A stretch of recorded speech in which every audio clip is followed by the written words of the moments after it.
Começando aqui o nosso sábado com o espanhol Joan Pradeus. O Brasil tá crescendo muito na cena, mas a Espanha também começou a dar uma decolada, hein? Com muita gente boa. O Joan Pradeus tá com 130 quilos aqui no off-season e ele fala o seguinte: rezando para que saia o calendário. 130 quilos, muito volume.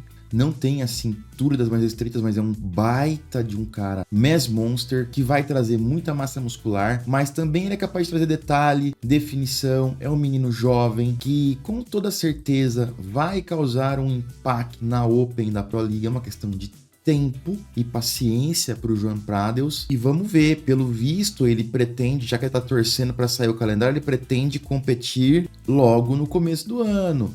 Tem o show do Brasil, hein, Joan Prados? Tem Arnold Brasil aqui em abril, é uma boa pra você, cara. E eu quero aproveitar também e falar pra vocês aqui da creatina da Growth, olha só. Tem aqui em estoque creatina monoidratada, creatina Creapure, 100 gramas, 250 gramas. A creatina Creapure da Growth, tem nem o que falar, né? Qualidade internacional. Preço direto de fábrica, a Growth vem direto para vocês, sem intermediário. Vocês conseguem um produto, uma creatina com excelente custo-benefício. E a gente sabe que a creatina é um dos suplementos mais comprovados, não tem como ficar sem. Corre lá agora então no gsuplementos.com.br e usa o meu cupom. Você está fortalecendo quem fortalece o canal e permite que a gente continue produzindo conteúdo de qualidade para vocês aqui. Também quero falar aqui, olha só, Leandro Pérez, postagem do Donaire, 132 quilos rumo ao Arnold Brasil, faltando 20 semanas para o Arnold Brasil. Então o ano nem acabou ainda, mas a gente já tá pensando no ano que vem.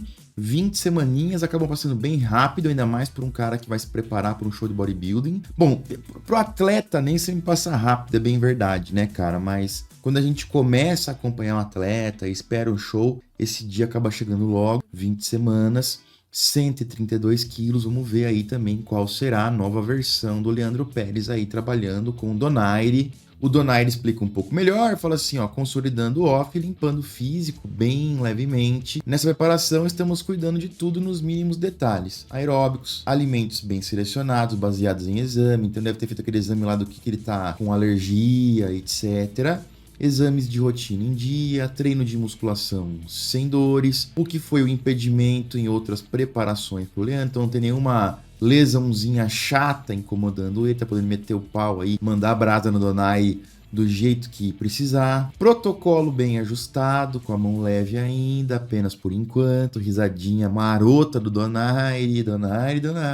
Exercícios de mobilidade bem planejados, executados. Atleta morando próximo, você tem convivência com outros atletas no mesmo propósito. No alto nível, cada detalhe faz toda a diferença. Apostamos nesses pequenos ajustes para uma grande evolução no palco. Trabalho não vai faltar. Sem dúvida nenhuma, né? Tudo isso aí acaba contando muito. Então a gente percebe que o Donaire está dando uma grande ênfase na saúde do Leandro Pérez. Saúde por dentro ali, né? Com exames de rotina e tudo. E a saúde, vamos dizer assim, ortopédica dele, sem dores musculares, trabalhando aí a prevenção muito fortemente, com mobilidade, etc. Então a gente pode esperar aí um baita avanço do Pérez para 2025. Torcendo muito, cara, é um cara que merece. Também tivemos aqui o podcast com o Dennis James, com o Milo Sarchev, Chris Cormier e o Stefan Kinzel. O boss do Outlaw, que é o coach, entre tantos outros aí, do Martin Fitzwater. E muito tem se falado na imprensa americana para justificar a vitória do Martin. Então teve podcast do Fuad com o Steve Weinberger, tem podcast do Dennis James agora com o coach do Martin. Então eles estão fazendo uma força absurda para justificar a vitória do Martin, que aos olhos do público não foi bem assim. Eu concordo que o Martin, de acordo com os critérios e avaliação e a questão de volume geral, o Martin ganhou, muito sem discussão, mas a gente vê que a imprensa americana muito forte realmente faz esse lobby, não é nem lobby, né, porque eles estão só tentando justificar a realidade e explicar um pouco melhor.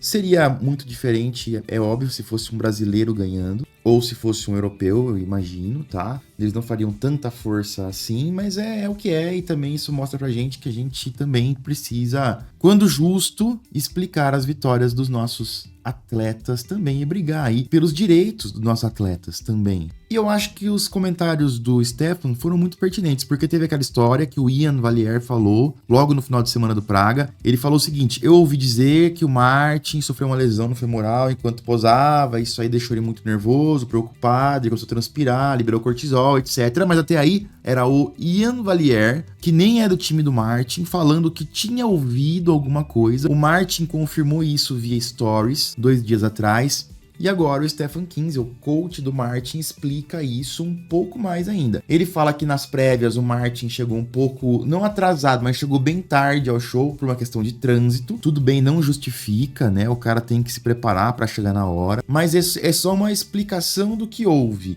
Então o Martin chegou atrasado, isso atrapalhou sua pintura, porque eles achavam que ele estava pintado o suficiente, só que aí chegando lá perceberam que estava claro demais, teve que retocar. Então tudo isso aí é igual quando cai um avião. Não é só um erro que aconteceu, é uma cascata de erros que começa a acontecer e que sai do controle. E aí eles retocaram a pintura 45 minutos antes de subir no palco, mas a tinta ainda não foi o suficiente, ele acabou ficando brilhante, porque a tinta não estava totalmente seca, e a tinta quando não está muito seca, totalmente seca, ela é mais fácil de escorrer, com o mínimo de transpiração ela acaba escorrendo. E aí ele comenta que essa questão da tinta pode influenciar na forma que ele se apresenta, o cara pode ficar inseguro, e todos ali na mesa concordam com isso. O Stefan fala que quando o Martin se virou de costas pela segunda vez nas prévias, ele rasgou parte do seu posterior de coxa, no momento que ele colocou a perna para trás e girou a perna para fora, rotacionou ali a perna, e por causa disso ele não foi capaz de contrair os glúteos com pressão total, segundo o Stefan. Primeiro, pela dor causada, e isso foi atrapalhando ele. Segundo, também, porque a tinta começou a escorrer, aí os níveis de cortisol aumentaram, isso aí fez com que ele transpirasse ainda mais, e ele foi embaçando. O Stefan reconhece que à medida que ia passando as comparações, ele ia piorando, que é ao contrário do que normalmente acontece, porque segundo o Stefan, o físico do Martin, ele precisa contrair muito para mostrar o potencial completo. Então, pro Martin é bom prévias mais longas, ou se aquecer um pouco mais, e não é para todo mundo que isso funciona, por isso que é bom ter um coach com feeling, que entenda isso. No dia seguinte, eles tomaram alguns analgésicos para dor, etc. E tentaram puxar ali a condição um pouco mais. O Martin tava com raiva de si mesmo, porque não foi tão bem. E sabia ali, né? Essa raiva de si mesmo que o Stefan menciona, ele sabia que, poxa, eu poderia ter chegado mais cedo, visto a tinta melhor, etc, etc.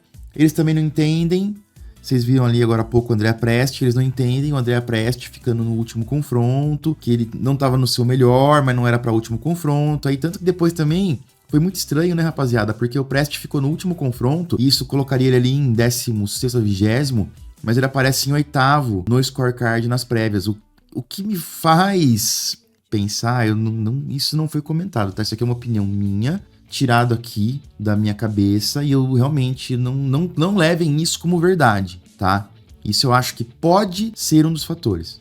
Imagino que talvez a arbitragem esqueceu de chamar o Andrea Presti pro confronto que ele devia ser chamado. E aí quando eles viram ele no último confronto, falaram que esse cara tá muito bom, mas aí já não tinha muito mais como colocar ele lá na frente, e aí eles colocaram ele em 8º e compararam ele. Pode ter sido isso, tá? Por mais absurdo que pareça, num show com muitos atletas isso pode acontecer, tá? Por isso que eu falo que é importante estar na cabeça dos árbitros, tá sempre fresco na mídia. No final eles avaliam pose por pose ali, Martin versus Sebum, e o Stefan fala que o Martin tinha mais volume e ele tinha um aspecto tridimensional que não aparece nas imagens. Eu concordo muito com isso, especialmente a espessura quando você vê ele de lado, e é uma coisa que eu concordo muito, cheguei a mencionar isso algumas vezes pré-show, quando você viu os dois de lado, perto um do outro, você via a diferença de tamanho que tinha um do outro. A diferença de preenchimento do esqueleto, vamos dizer assim, do frame. Mas é isso aí, aí depois ele confirma que o Martin deve competir em Pittsburgh e Dubai, mas eu quero a opinião de vocês. Foi dada finalmente uma explicação do lado do Martin aí, e eu quero saber se vocês concordam, se vocês discordam dessa explicação, o que vocês acham? Comentem aí pra mim, vou ficando por aqui, já já eu volto com mais vídeos pra vocês, valeu!